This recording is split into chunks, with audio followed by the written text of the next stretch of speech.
Hi, and welcome to The Bright Balloon, a podcast where I'm sharing bright ideas for your balloon business.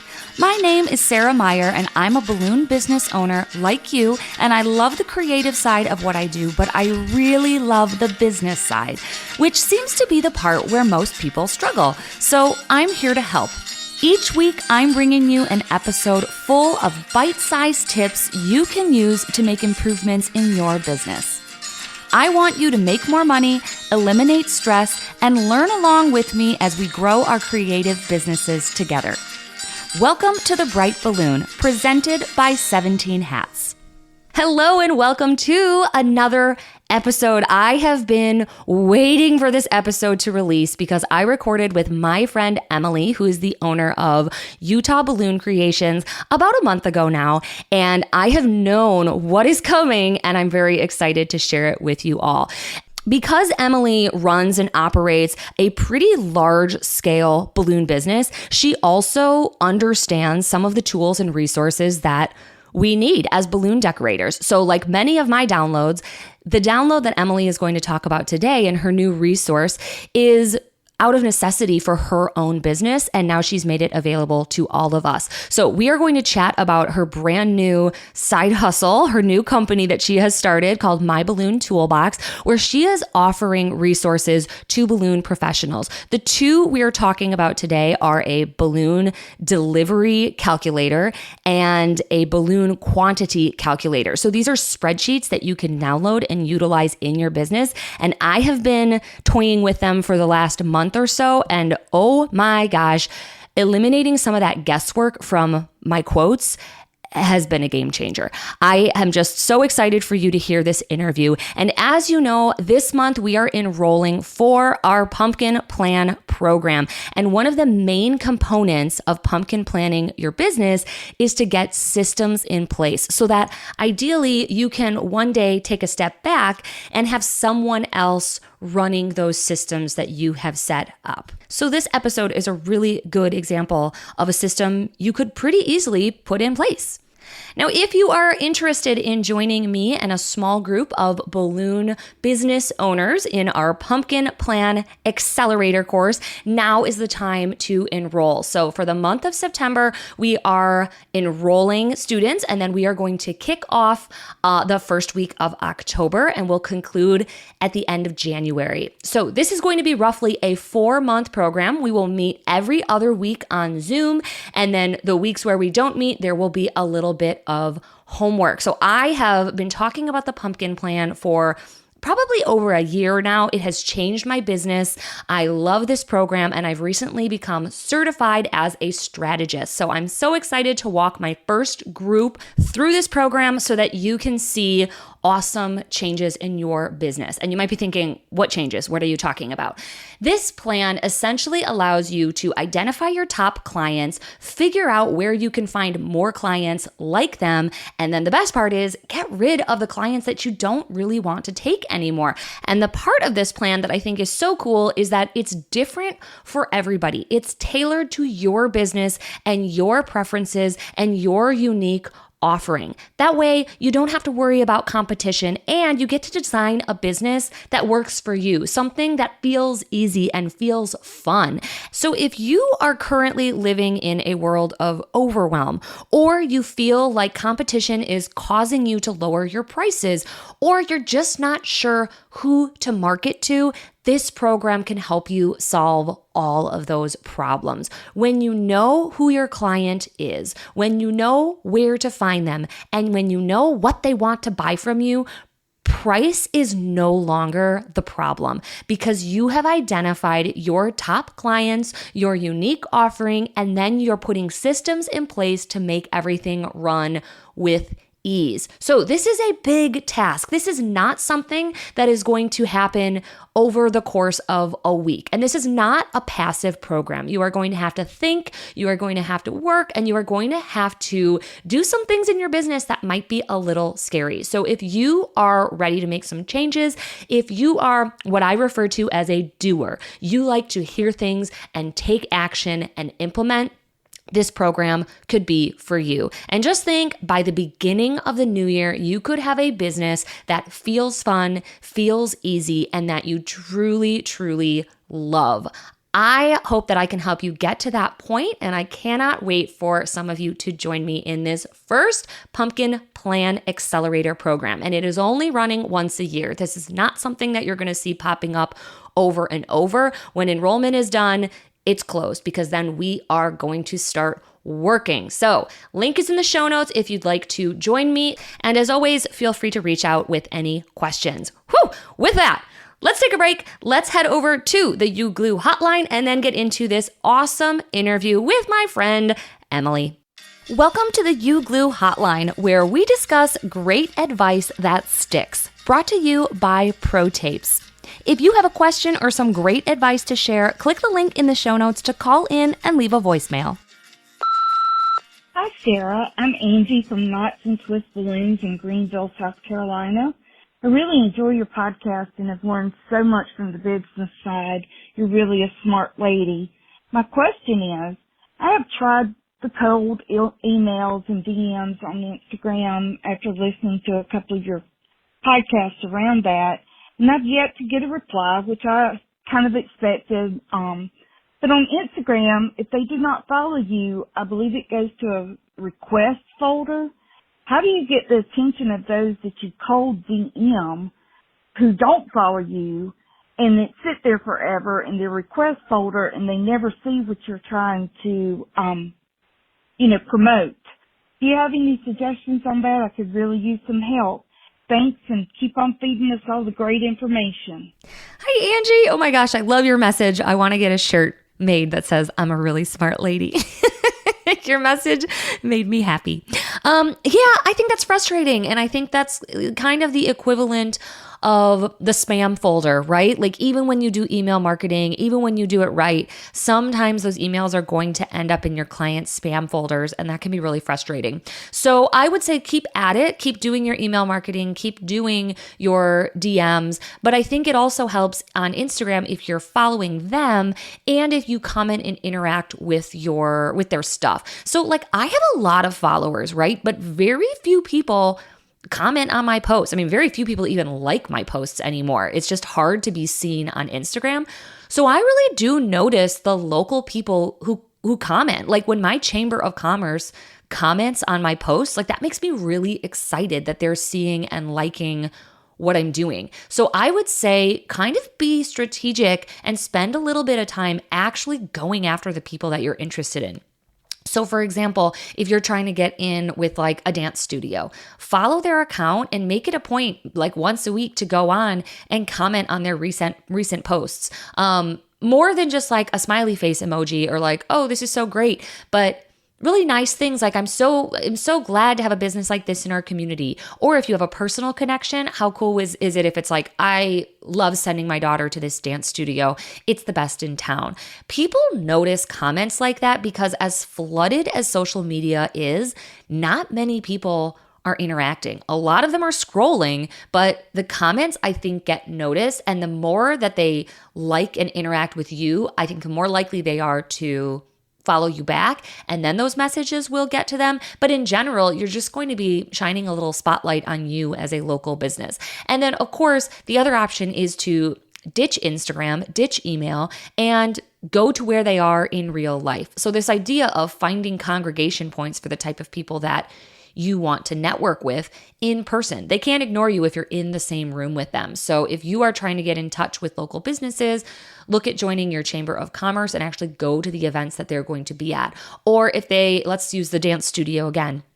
If they have an open house, maybe drop off a little bouquet of balloons and kind of go old school. They can't ignore you if you are physically in front of them. So if you're really determined to get answers or to be noticed, I think you can't beat face-to-face networking. It is the most intense. It is the most labor intense. For me, it's definitely the scariest, but it's something that will work 100 times as well as trying to get into DMs of everybody on Instagram. However, I love the Instagram approach because that's something you can do at 10 p.m. when you're sitting on your couch and it's pretty easy. You can copy and paste and customize a message. And if they don't respond, no big deal. But I understand it is frustrating if they're never even seeing your message. So I would try reaching out via comments and just send them encouragement and make their business look nice in the comments. And I think good things will happen. So I hope that helps. Thanks again for the message. Pro Tapes is a leading manufacturer of specialty tape products like Pro Gaff, Pro Artist Tape, and our favorite balloon tape, U-Glue, which helps you create amazing balloon arrangements and decorations in less time. You can save 5% on U-Glue when you buy directly from Having a Party using code BRIGHT at checkout. Welcome to this episode, Emily. Emily is one of my really good friends, so I'm excited to have her on. And I know how magical she is behind the scenes. So I'm excited to share with everyone today. Emily, you're the owner of Utah Balloon Creations with your husband, Matthew. Go ahead and introduce yourself. Tell us where you are, the scale of your business, and how long you have been doing balloons. Yeah, awesome. Thank you for having us. So we are, like Sarah said, we're Utah Balloon Creations. We are based in Payson, Utah, which is kind of right in the middle of the state. We actually purchased our business from a previous owner in 2019, right before COVID hit. So that was a fun experience. We bought it when he had already kind of grown it to a point of doing a decent amount of classic decor for corporate jobs. He was doing a lot of mainly classic arches all around the state, but he had a pretty good name for himself. And I actually at the time had never done anything with balloons at all. I had no experience, but my sister-in-law said, "Hey, our friend is selling a balloon business." And I said, "What is a balloon business? That's not a thing that I knew of, at least." I was a fourth grade teacher at the time, but just kind of was looking for a more creative, less structured, I guess, structured by other people thing to be doing with my family since I had young kids. And so I said, "Oh, what the heck? Let's explore it." So I bought this business from him and he trained me for about 3 days and gave me all the information that he knew. And we just kind of ran with it from there. And we've been going strong ever since. So I guess it was 2 years ago. About 2 years ago, we realized we need a little bit more help. We had grown to a point where we were doing all the late nights up till, 3:00 in the morning and then out the door by 6:00 in the morning to go deliver. And it just felt completely, unsustainable. And so were you and Matthew both full-time from the beginning? Like, did you buy it thinking this is going to be both of our jobs? Good question. No, we actually bought it thinking it would be more of a hobby for me, like a little side hustle thing. And my husband, Matthew, was working still full-time at a local college. And then, to be honest, he wasn't very happy there. And so, but it was a means to an end of we need a paycheck that's reliable. So he worked there until about mid-2020 when things shut down. And then he wasn't going to work anyway. So he had more flexibility around the house. We're a home-based business. So he was able to help a little bit more with balloons and get really comfortable with them. And we were able to see as we came out of 2020 and events started picking back up that we were growing tremendously and very quickly. And I needed more help than he could give while he was working full time. And to be honest, we were making way more money than he was making at his salaried position. So we retired him from his college position, which was really nice. That's awesome. So when you bought the business originally, what all did that include? Like the name, the website, the clients? Did it include like balloons in a van? Like what all did you get? Yeah.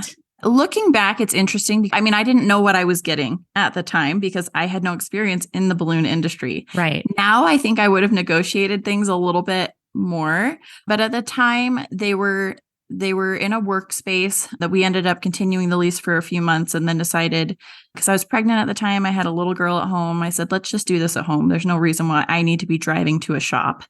So we bought all of their inventory. And basically their name was the biggest part of it because it really brings in business of its own. Having Utah Balloon Creations, I mean, it is what it is. And so if somebody's looking for balloons, you type it into Google, even without a lot of work on our end, it's going to come up towards the top because it's in the name. Yeah. So that was a big part of the purchase. He presented a whole list of clients and stuff too, of like, we work with this person and this big company, which is great. but it's not like they were ongoing contracts that they had with these people. It's just somebody like, oh, we regularly work for this Target here in town. Right. So that was so nice. there was the option that like they might not rebook. Like there was no Exactly. guarantee.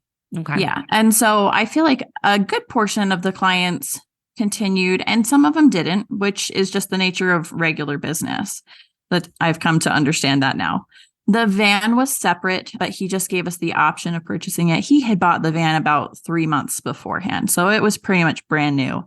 And he said, I can sell this or I can sell it to you, whichever you'd prefer. And so we decided, if we want to actually get this to a scale that we can have it be our full-time income, we need something to be able to get to these big jobs. We need to be able to have a means of transportation that's going to be sustainable. And I kind of thought of it like a house where you move into a house and you're like, my gosh, this house is so much bigger. How am I ever going to fill it with this stuff? But if you have the space, you will fill it, And so I thought, well, if we have this van, we will fill it. We have the option to do all these add-ons. And so we bought the van. And I think that was one of our best things, is just starting out with a big vision, a big van, and a lot of drive and just saying, let's go for it. Yeah, I agree. I waited way too long to get my van. I think back now, I'm like, I don't physically know how I did it. I think I was like 5 years in, 6 years in, I don't know how I delivered anything before. Like I've forgotten. It is really hard. I mean, every once in a while we only have the one van, so we'll have it out on delivery and we need to go do something else. So we specifically bought our personal van as a town and country that has stow and go seats. So they fold completely flat. It's like 8 feet between the driver's seat and the trunk. And so we purposely bought it for that reason, but also, we can have the option of having kids or not. But I mean, the times that you have to shove all of those balloons in around the kids or just, shoving it into the van is a whole thing in and of itself. And it is a lot. Yeah. Every time I do it, I'm like, nope, wish I had the van. This is ridiculous. I know. I'm never like, oh, I have just too much space. Right. Like, what a waste. Like I never, ever, no matter what I'm delivering, I'm like, this is awesome. Yeah. No, there's never enough space. But, good thing about quality balloons is they're pretty push resistant. Yeah, seriously. I have slammed the door on some of those suckers and I'm like, yep. I think that's one of the biggest things we've had to teach our team about loading the van is like, nope, you're not going to hurt them. Keep pushing. Nope. Push harder. Yeah. Push some more. You're going to get more in. I've been worried about like busting windows. Seriously. I have pushed them in there so hard. I'm like a little bit afraid that this pipe is going to like spring back and hit the window or something. But yeah, I am also aggressive. Okay. So business is going great. You survived COVID. Was it actually good for your business? Is that what you found out, or was it hard? Interesting for our business for sure, because we didn't have too much experience. And like I said, Brandon pretty much only did really big events with corporate. And so that's pretty much what we were doing.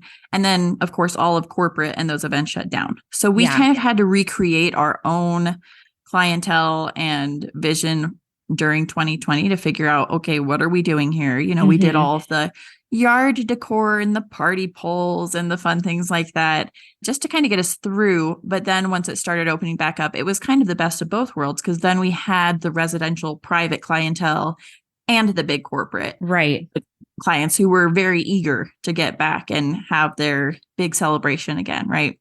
So in some ways, I think that was really helpful because it let us kind of have a slower introduction to balloons than we would have if we were just thrown in and doing event back to back of these huge things that we had no idea about. We were really the epitome of like fake it till you make it, Yeah.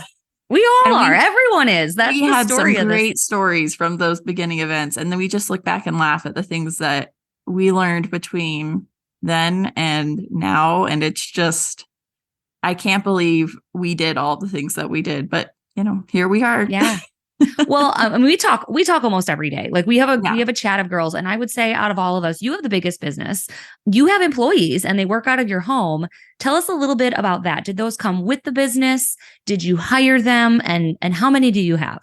Yeah. So he did actually have someone working for him at the time, but her hourly rate was pretty high. And it, as a beginning business, not knowing at all what I was really getting into, we didn't feel comfortable hiring her on with our purchase of the business. So we just worked by ourselves from 2019 till summer of 2021. So about 2 years.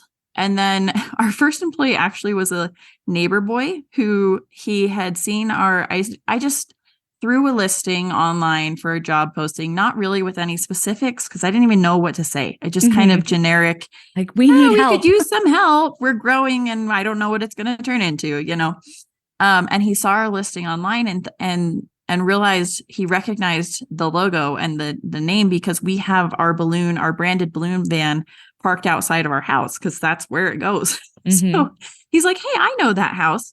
He walked down here and just knocked on my door and was like, hey, I live in the neighborhood and I saw your posting. Do you want to hire me? And I was like, sure.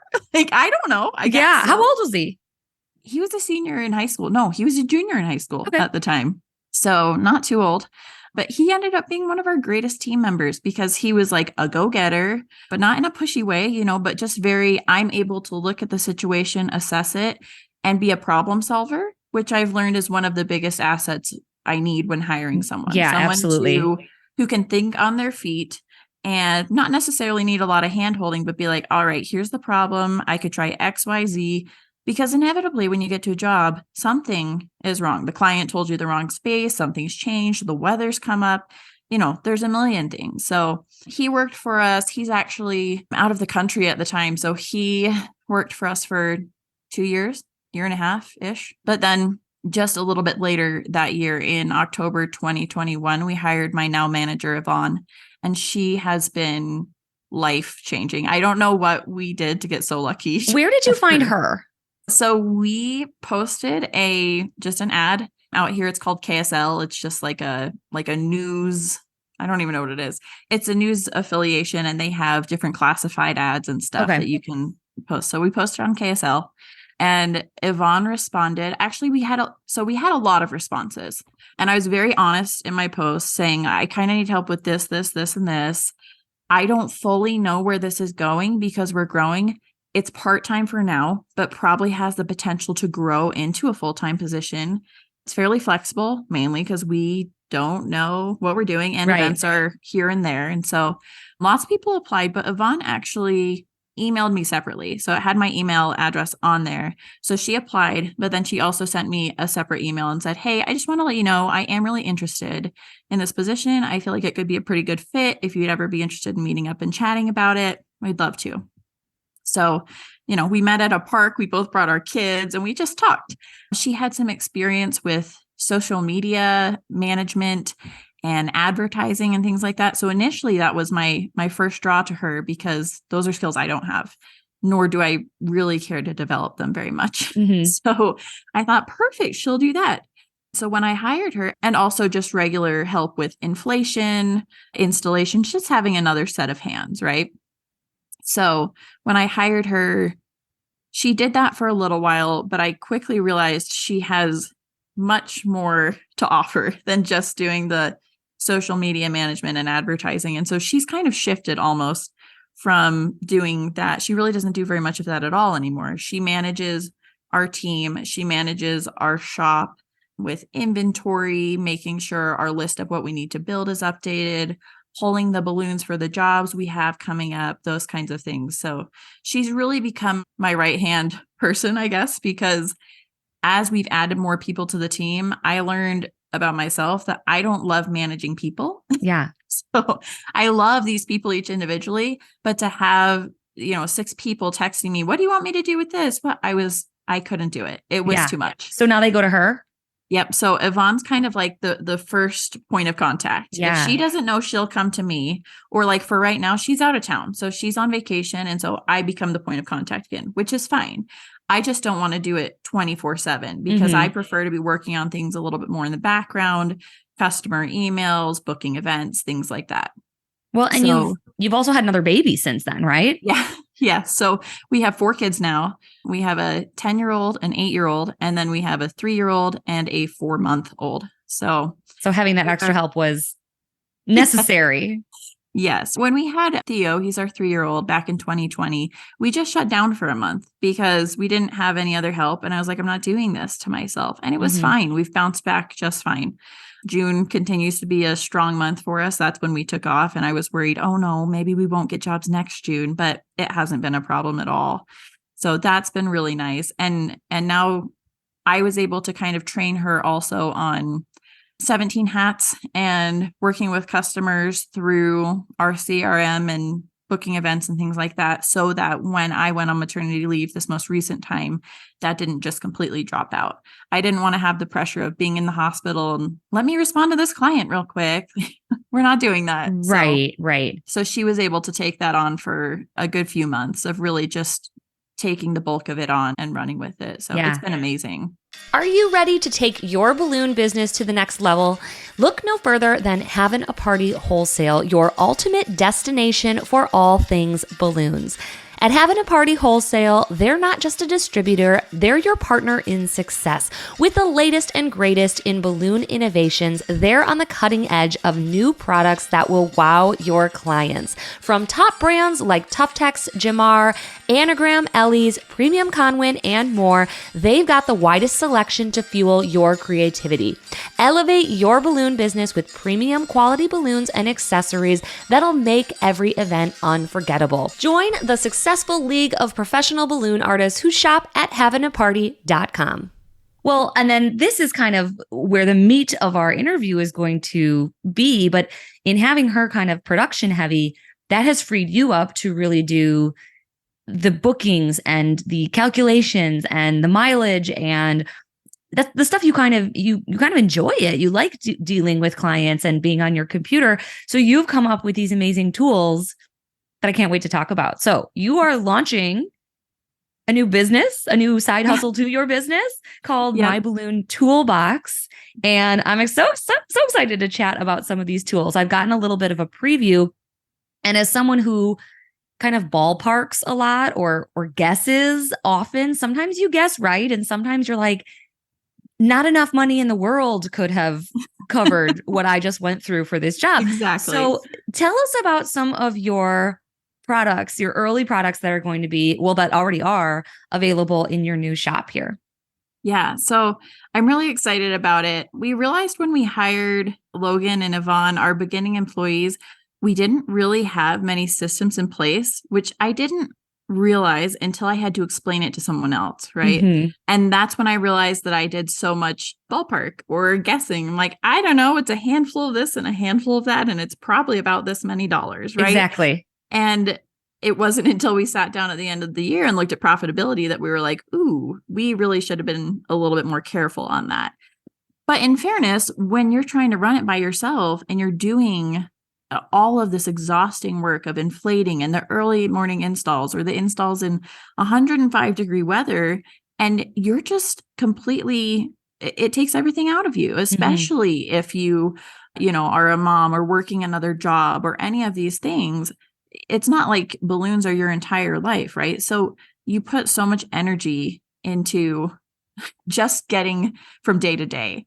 And I felt like it was really frustrating because in order to really look at my numbers carefully and make sure I was doing everything right, it would take me so long to sit down and be like, okay, well, let's calculate this. Oh, and then divide it by this plus this. Oh, I forgot about that. And it just seemed like I was spending so much time trying to actually get this stuff together. So that's kind of how this came to be, is I needed tools to be able to just punch in 3 numbers and have it spit out the answer for me. Yeah. And I feel that. I feel that really, strongly when I'm ordering for the month of June. I have a reunion event, summer reunion event for a college. That's like a $10,000 order. And then I have, 4th of July coming up and it's like 6 different red, white, and blue events.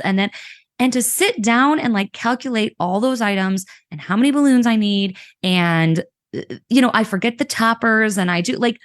It takes hours. It takes hours just to figure out what I need to order for those big jobs. Yeah.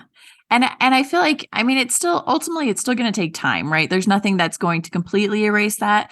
But if we can do it, my goal is to basically make things much more efficient and streamlined and organized. So it's not like me jotting down on the back of an opened envelope from my mail, oh, I need to order this. It's chaotic and we lose track of things. And it's not till you're inflating and you're like, oh, I forgot the toppers. Then that becomes an issue, right? And then sometimes the stuff comes in and I'm like, what was this even for? Like, then I threw out the envelope. So I don't even remember what my calculations were. So I'm like, well, I hope I was right. Like, I don't even remember. Yep. Or before I had Yvonne just kind of calculating some balloons for what we need for upcoming jobs. And she'd just tell me 4 bags of, pearl midnight blue or something like that. But I didn't know which jobs they were for. So I didn't know, is this a classic arch where we have to match pearl midnight blue, or we just need a generally close color? Yeah. So with the out of stock and the inventory issues, this has been a really good way to be able to look and be like, oh, I needed, 372 balloons for this organic piece, but actually there's some flex there, right? We could supplement with a different color or go a little bit heavier on the white or, pretty much anything like that. Or I'll get lazy and I'll be like, 5 bags of 16-inch. And I'm like, well, wait, did I need 5 bags of 50 or was I being stupid? And I actually needed 5 bags of 100, which is not how they come for 16-inch or, some brands, it's like bags of 72. And it's just like, like it just gets so out of control so fast. Okay. So what have you created? Your mastermind here. Like you're so good at this stuff. I'm so excited. So the one that I most recently created, the basic gist of it, it's a design and inventory calculator. So you enter in the different decor items that you need. And so I'll normally have Yvonne do that, go through our invoices for the upcoming weeks and just enter the pieces we need to build. Then next to that, there's a little calculator where you can put in basically the square footage, or if it's something like a crazy tower or a party pole where it's not necessarily by the foot, it's by like the pole, it says what it is on there. And so I put in like 12 party poles and it will spit out exactly how many balloons I need and add-ons I need for certain things. And then, you can go a step further and divide it by the amount of colors you have. So it says enter the amount of colors. And we have it all highlighted. So there's certain areas you don't touch because it's calculator based. Don't mess with these. And then there's like green boxes where it's like enter number here, and you're like 3. This is a 3 color, organic garland. Because it's like in Excel, right? So it's like a spreadsheet. Right. So if you mess with the formulas, you're screwing it up. Right. Got it. I got to see if there's a way to lock those so that you can't change them. Right. But don't let me anywhere near those. I'll screw them up immediately. But yeah, so you can break it down and then it'll tell you need this many 5-inch, this many 11-inch, this many 16-inch. Now, for us, we have it calculated by what our formulas would be, right? Like everybody has a different organic formula. So there might need to be some tweaking, which there's instructions for how to tweak too, basically to accommodate it and customize it to your specific formulas in your business. But it spits out, how many balloons you need. You enter that in on this one part on the side. It's a lot easier if you're seeing it, but you enter things on the side and it spits out in a different tab how many bags you need. We also have it on the same page as our current inventory. So once every 2 weeks, I have one of my team members go through and just look at our wall and enter the number of bags we have. 3 red, 6 blue, 3 yellow, and so it has what we currently have in there. And so it will automatically take the number that we have, and then it takes the number that you'll need, and then it calculates how many you need to order. And it does break it down with like the 50 count or the 100 count, like Tough Tex 5-inch balloons, there's only 50 in a bag. Qualitex 5-inch balloons, there's 100. So it knows that, and it uses that in the calculations to tell you the right amount. That's amazing. Bags. It's been really fun to kind of play with and tweak and get to a point where I'm like, okay, it's functional. We got this. This is helpful. So we've had a lot of fun with that. And I think that's a simple start to inventory as well. I think a lot of people are like, I have no inventory.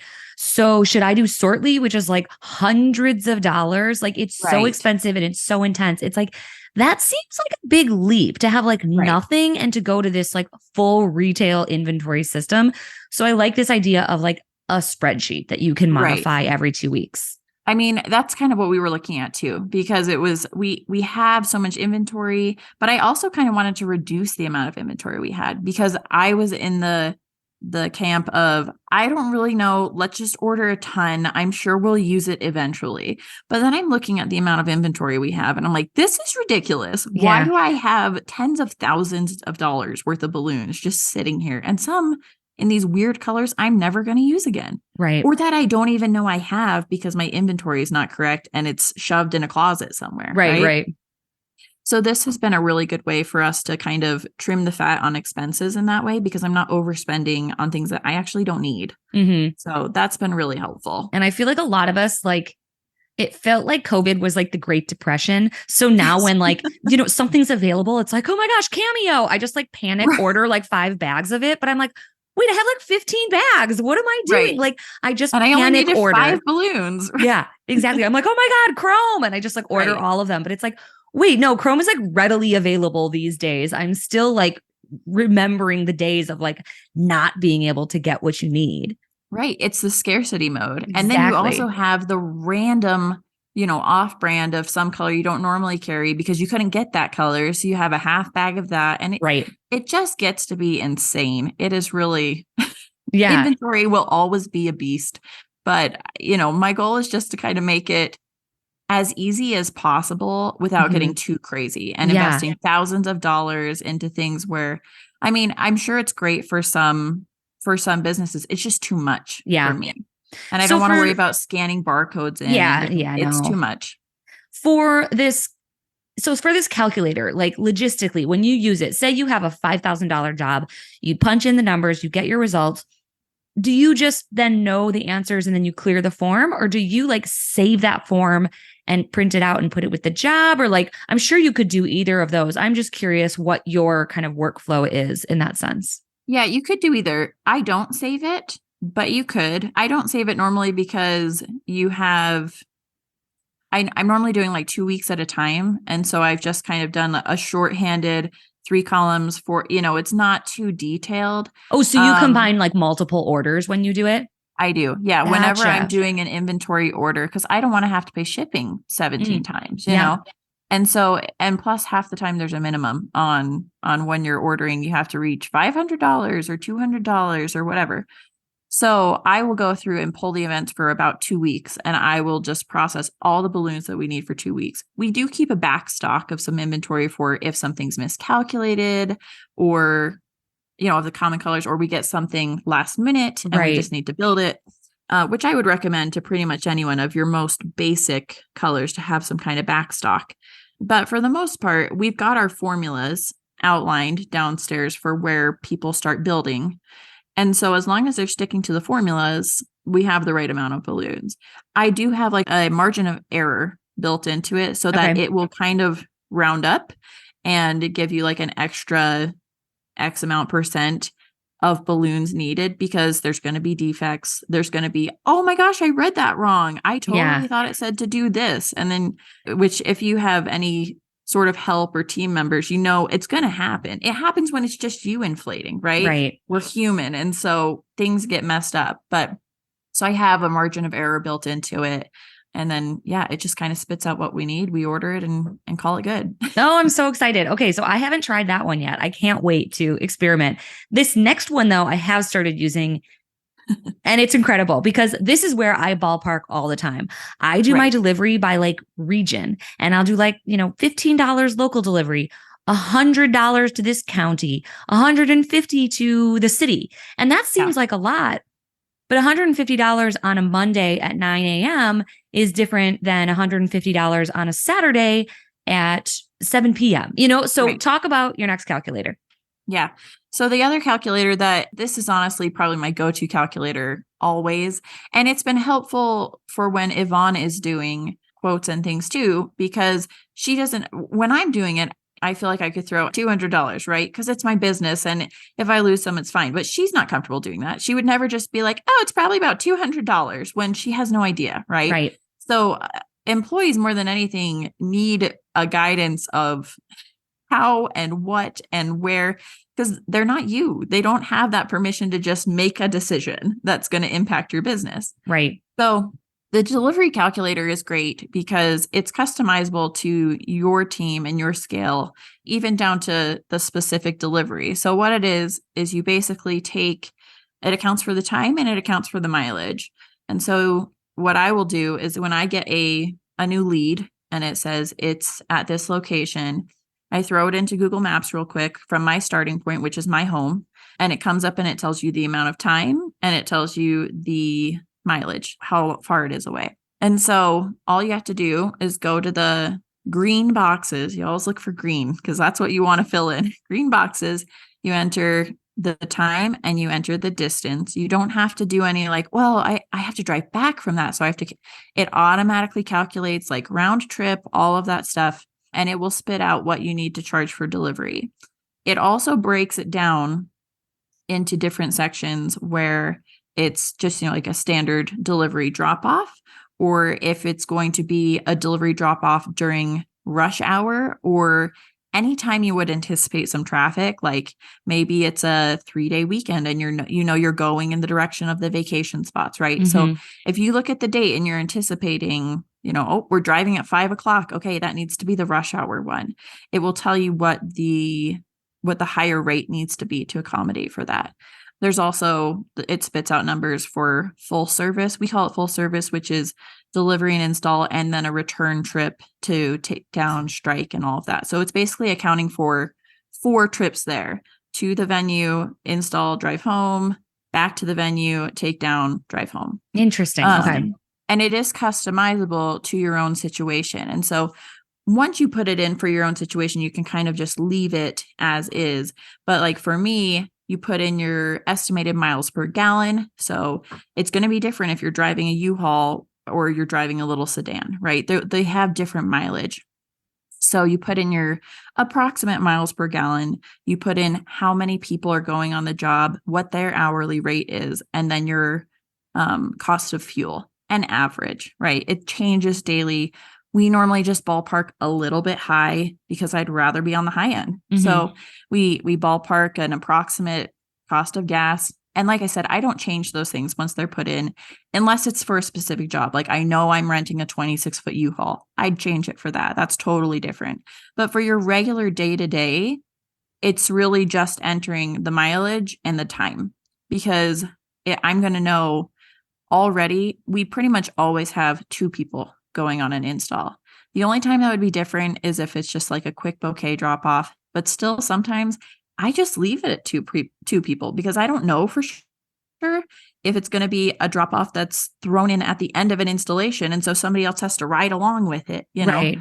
Hi, this is Jeff from Balloon Suite by Asset Lab. We help balloon decor businesses bring in more sales and leads with a high-tech toolkit that includes your website, your domain, your advertising, your search engine optimization. Our plans start at $50 a month, and we'll even buy out your Wix or Squarespace or GoDaddy subscription to help you get onto a platform that's made for and optimized for your business in balloon decor. Check us out at balloonsuite.com. So it's nice because one of the things we found after hiring a team of employees is like, we've got to make payroll, So if I don't calculate these correctly, well, then we're in trouble because I just paid 2 people to go sit in the car for 3 hours because they drive an hour and a half up and an hour and a half back. And I didn't account for the fact that they're being paid $25 an hour or whatever it is. They're not, but some people are, right? Everybody gets paid at a different scale, depending on longevity, depending on what they do. So I am going to get paid more than, a teenager who's just kind of a set of second hands, right? Right. So even if it's a different, maybe one of your people is making $23 an hour, maybe one of them's making 18, just throw an average in and it'll spit out about the right number. That's really all we're looking for, is about the right number. And then what we've done is on the side, because you don't want to do that every single time. We do have a place for like frequently visited areas. Like we always go here. We always go here. It's going to be about the same each time. And so we just have a little quick glance of, okay, if you're going to Saratoga Springs, it's going to be this much. If you're going to Provo, it's going to be this much. So if you just need a quick glance, you can do that. If you want to be a little bit more specific and really, nitty gritty of like, well, this one is up in the mountains, so you're going to have to drive an extra 25 minutes, it will spit that out too. So it's really just kind of however you choose to use it. That's so cool. I mean, so it's so simple, but also like I was saying in the beginning, like sometimes I could be like wildly off. And I just don't even know that until after the fact. Like, why didn't I remember that I had to go and take this down? And now I am just doing this for free. Right. For like 2 hours on a Saturday as like a courtesy. Like, that's not fair. Right. And then when you put employees into the equation, you're like, not only is it not fair, but I am like losing money on this. Like, I am paying people to do this thing. I have a question. Do you allow your clients to bring stuff back to you if they choose, or do you always do that full service option? So we used to give them the option of bringing stuff back. It's a little bit hard to explain if you're not familiar with Utah, but where we're located, we're pretty much at the southernmost point of our delivery area. So we might deliver a little bit around us, but for the most part, most of our clients are between 30 minutes to an hour away, and they're all north of us. Okay. So when they hear the return spot is in Payson, they think, oh my gosh, I'm not driving down to the boonies. No, thank you. That's ridiculous. Yeah. And then the other half of it is, it's like, if it's an arch, I've got to explain how to break down this Aeropole or whatever system you've got going on. And it's just not worth it at that point. So if it's something that we need equipment back for, I don't give them a choice. We just go back and strike. I can't tell you the last time I did a strike, because to me, that's one of those very easy things to outsource. Either my husband does it or another team member does it. And that's been great. Even just like a little, if you had a contract worker or something who just goes and does strikes whenever, right? That's my next step. I just messaged Kate, who's my inflator, and I don't think she'll be interested in doing that, but I wanted to offer it to her first. But it's weird hours and it's weekends and it's kind of I don't know. I think a mom might want to do it, but it's not like a luxury job. It's definitely like a side hustle, maybe a college kid beer money type of job. So I'm definitely trying to relinquish some control. And that's going to be my next step, because it's like, what's the worst they can do? I mean, knock on wood, but like, they're going to be bad at taking down an arch. As long as the stuff gets back to me, I'm happy to pay for it. I spent all last Sunday doing strikes. Like, I had no jobs and I had 3 strikes, and I was in the car from 7 a.m. to noon. And I was like, that was like half my weekend, and I didn't even make any money for it. It was all just picking stuff up. So I'm definitely looking to outsource that next. Right. Yeah. And I mean, when we hired employees, that was definitely the kick in the pants we needed to, like, you got to get this locked down, because you're paying somebody at that point. If it's just your time, it's kind of like, whatever. Right. Because we are the worst. We're our own worst enemies. And we were like, oh, it's fine. I'll just do it real quick. Right. But you can't do that with an employee, right? And so, but I found one of our team members who loves to strike the most she's a mom. She's got 2 little kids and her husband works full time. So she doesn't make it down to the shop too often to inflate. She can go on some installs, but has to work out childcare, But the 10 o'clock strike, that's great, because you can go do that. Husband's home at that point. She can turn on her podcast and go drive or listen to music and just have some time to herself. So she loves those. She jumps at those every chance that she gets. I will say, since people don't really want to return things, we do sometimes give them the option, if it's not too complicated, for them to take it down themselves. And we will just pick it up sometime within the next week when we're in the area, because we're always up there. And just the way that Utah is structured, it's pretty much all off of this main highway. So we're going to go past it probably at least once sometime in the next week. Yeah. So if it's something like a hoop or something that I need back, I will sometimes say, if you don't want to pay $150 for me to come back and get it at 10 o'clock at night, you can just take it down and I'll grab it next Tuesday or something. They just sit it outside their house. I pick it up. It's no problem. But does the calculator, or do you do anything to calculate for late night? Like, I have a wedding this weekend and I have to strike it at 11 p.m. And at the time last year when I booked this, it was like, yeah. But now that it's actually approaching, I'm like, I'd rather die than go back at 11. Right. But the venue, like, it has to be out. And I kind of dropped the ball. I'm not going to, the week before the wedding, tell this bride she has to figure it out. So I'm going to go back. I'm going to take it down. But that seems like different than a 10 a.m. strike the following morning. Yeah. So what I normally do, if it's going to be a late night thing, I will normally just use the rush hour fee, because it's more. But you could do whatever you want. I know some people will do a flat extra $100 if it's outside of standard business hours. And sometimes I'll tell my clients that if they are upfront with the fact that like, I need this installed at 4:00 in the morning, then, and it also depends on the time. If I've got to wake up at 3:00 and go to your install, you're going to pay a lot of money. And to be honest, I do just do that kind of on the fly. I will decide that day how much I think that might be worth, but it's going to be a lot because not much can get me out of bed at 3 a.m. But, and sometimes you tell the client that and they say, okay, actually, I guess we could do it a little bit later. And you're like, great. So, which is what happened last week when we had an event and she wanted us to have it all set up by 6:30, but we're an hour and a half away from them. And I was like, great, it's going to be this much money. She's like, just kidding. You can have it ready by like 8:15. Perfect. We'll be there. So yeah, short answer is it doesn't calculate for that, but I normally just use the rush hour calculation as anything that's going to be a little bit more than what you would typically expect. Well, and I think all these fees, I know we talk about this all the time, but everyone in our little group that we talk to, pretty frequently, we're kind of all at this same, I guess, level or scale. I feel like when you start, you're so hungry and you have so much hustle. But then you get to the point where you're like, wait, this isn't sustainable. Like, I can't do 11 p.m. pickups. I can't do this for free. I can't ballpark. I can't, because all of a sudden, like you said, you have the employees, you have more kids. You're looking at this as like your career instead of this lucrative thing that you started that pays you hundreds of dollars a weekend. Now it's like, okay, but like now I need to come back down to reality and make this something that I can do for the next 20 years. And for me, I'm not going to wake up at 11 p.m. to go, stay up until 11 p.m. to go and strike just because it's nice. You have to start putting these things in place. Otherwise, I think you're just going to burn out and run out of money, honestly. Yeah. And I would definitely say to anyone who is in the balloon industry, but especially if you're starting out, don't be afraid to include those fees and those expenses that you need to charge for. I would say you need to start charging as if you do have employees.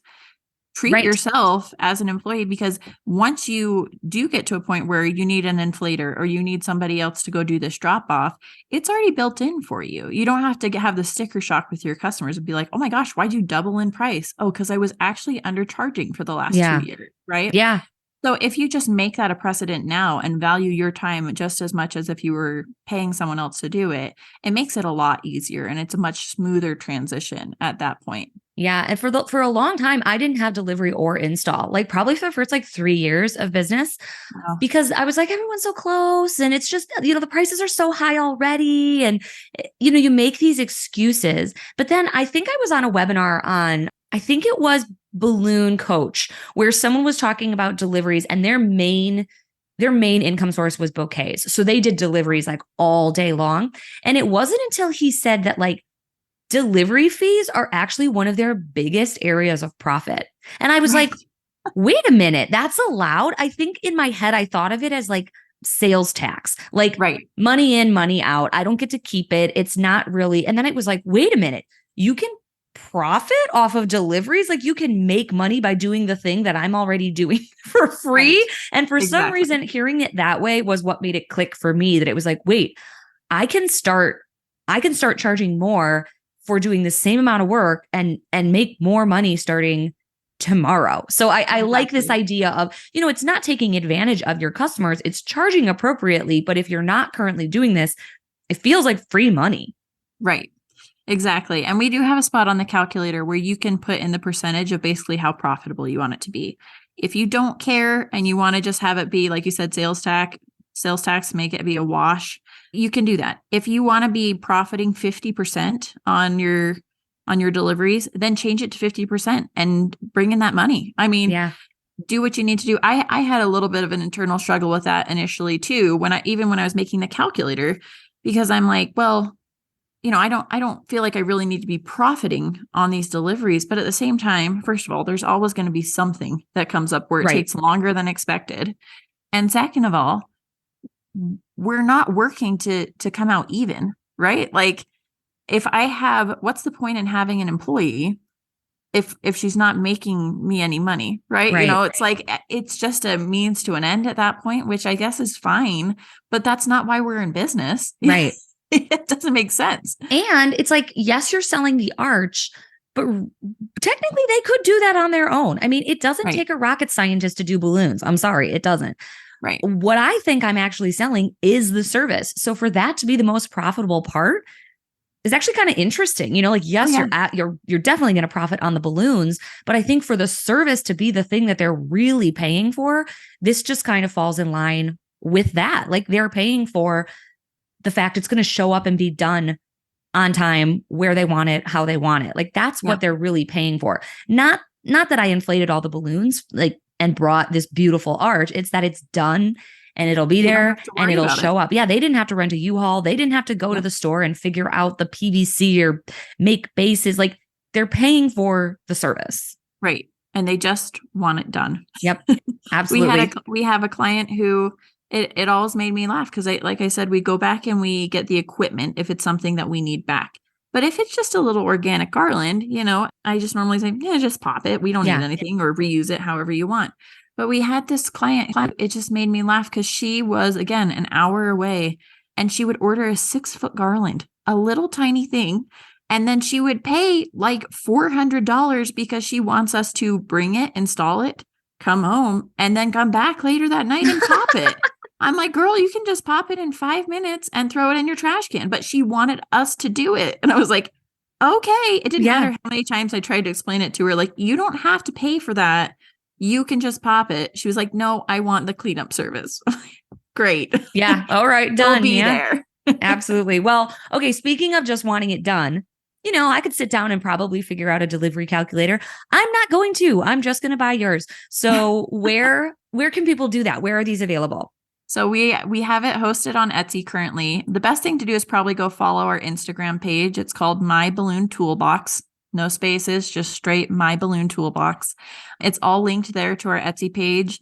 We have a lot of big plans for other things coming up as far as more calculators, but also things like digital planners, Canva templates to make catalogs, to make your sales process easier, different SOPs, formulas, prompts, even some balloon t-shirt type swag. I mean, we've got all kinds of stuff, but for the most part, we're going to be focusing on basically creating a vault of all these different a la carte options of just be able to download what you need to help make your business go a little bit further. The trainings and the big scale things are great.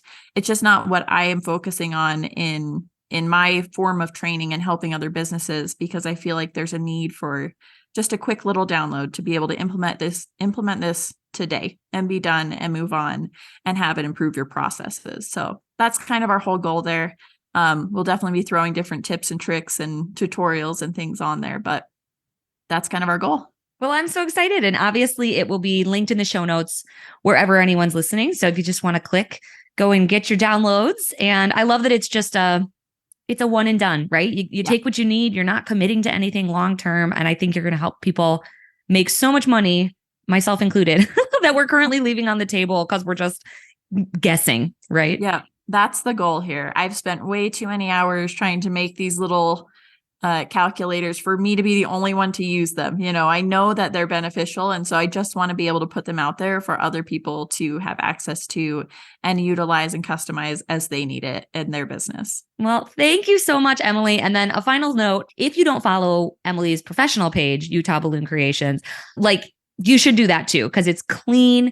You do a lot of classics, some organic too, but it's a large scale kind of commercial corporate business that you're running, and it's so impressive. So I get so much inspiration and so many ideas from you. Thank you so much for being on. This is so great. I'm so excited to thanks for having me. Start tinkering here.